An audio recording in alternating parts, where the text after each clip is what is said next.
There's something up happening, and it's killing people all over the world.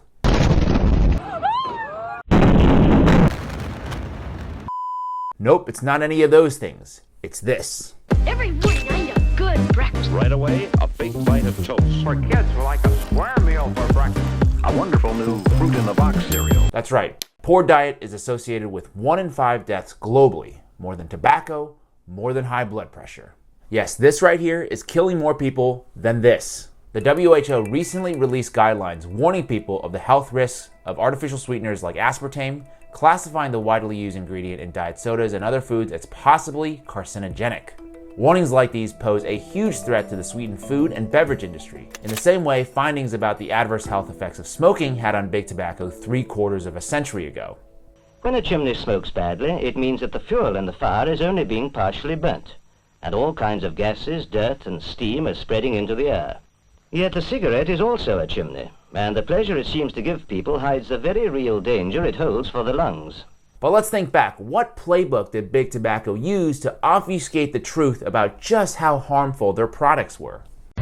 Doctors in all parts of the country, doctors in every branch of medicine were asked, "What cigarette do you smoke, doctor?" That's right, the playbook was to pay doctors to say cigarettes are not only enjoyable, but they're also safe and healthy.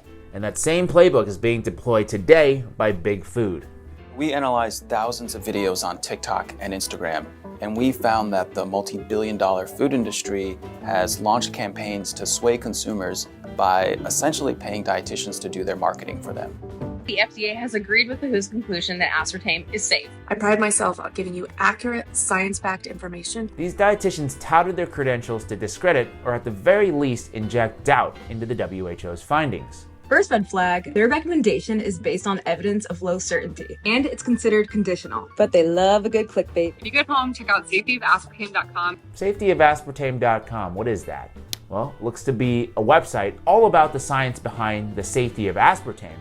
But if you take a peek under the hood, it's less science and more industry propaganda funded by American Beverage. According to the Washington Post, what many of these dietitians didn't make clear was that they were paid to post the videos by American Beverage, which is a trade and lobbying group representing Coca-Cola, PepsiCo, and other companies. In all, at least 35 posts from a dozen health professionals were part of the coordinated campaign by American Beverage. A spokesperson said the campaign was warranted because the U.S. Food and Drug Administration and other health authorities have said aspartame is safe and disagreed with the WHO's warnings. The sugar industry has also turned to dietitian influencers to help them with their marketing.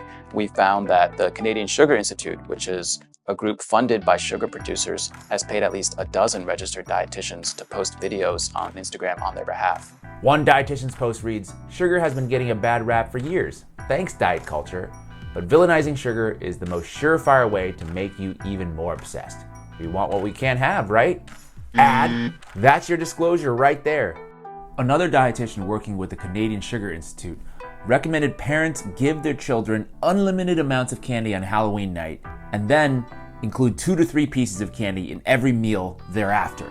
I am curious how you interpret this kind of advice, because to me it's kind of akin to saying, no need to cut out cigarettes, have one day a year where you really binge and go after it, and then after that you just smoke a couple of these a day. Basically, you just gotta know how to smoke them in the right quantities and in the right way, like I do.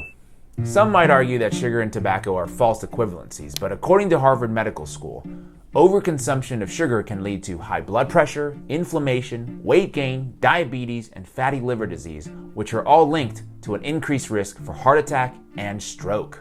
I think that we as consumers are being lied to every single day so that everyone in the entire food chain can get their cut. To dietitians who feel insulted by such implications of impropriety, you are allowed to feel that way, but it doesn't make the criticism any less valid. You see, food companies, we know that they don't mind killing us to make a killing. They're literally in the business of making food as cheap and as addictive as possible. But nutritionists and dietitians, these are people who are supposedly in it to help us, people we are supposed to trust, but too many of them are also caught up in the same exact business. The unfortunate truth is that everything and everyone is for sale. And speaking to those dietitians and nutritionists who have taken money from big food, quoting Noam Chomsky a little bit, I'm sure you believe in exactly what you're saying, but it's precisely because you believe this that they're cutting you a fat paycheck.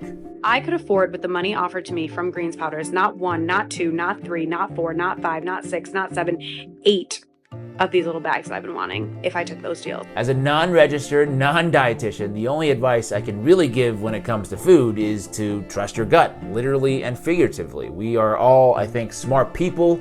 We know what is good for us, what isn't good for us, and when something sounds too good to be true. You just have to be a little skeptical, and if someone is delivering a message to you that sounds questionable, then look and see, who might be paying for this message, which is really potentially a thinly veiled ad. That is all for me this week. Let me know what your thoughts are about diet and nutrition. I know that's something that I struggle with in terms of eating what I think is healthy, what I don't think is healthy, having a good balance. So I would love to know what your thoughts are. Let me hear what you have to say in the comment section below. Also, if you found this video to be helpful, please like the video, share it with your friends and family, subscribe to my channel, and turn on that notification bell. And as always, I'd like to thank you for your time, and I'll see you in the next one.